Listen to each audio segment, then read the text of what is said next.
So so আগেই তোমরা ভিডিওতে দেখেছই, আমি অনেক ভিড় ছিল, অনেক ভিড় ছিল।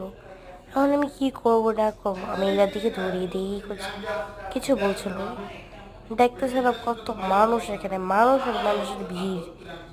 হ্যাঁ, আর হচ্ছে আমি এদিকে কি করব নিজে বুঝতেও পারছিলাম না।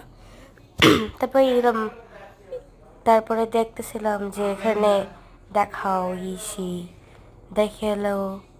তারপরে বলছে আমাকে দেখাও না, আমার হাতকে দেখাও না, তাদেরকে দেখাও। কি সুন্দর জায়গাটা, তবে এরকম জায়গাটা অনেক যেতেও পারো, সুন্দর জায়গা।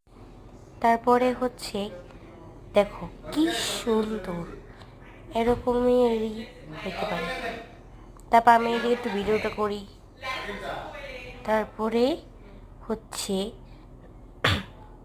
দেখো আমার ভাইকে দেখে ফেলেছি, বলেছিলাম আমাকে আমাকে দেখাইতে না, আমি বলি দেখে ফেলেছি। বলো তাহলে আমি কি করবো?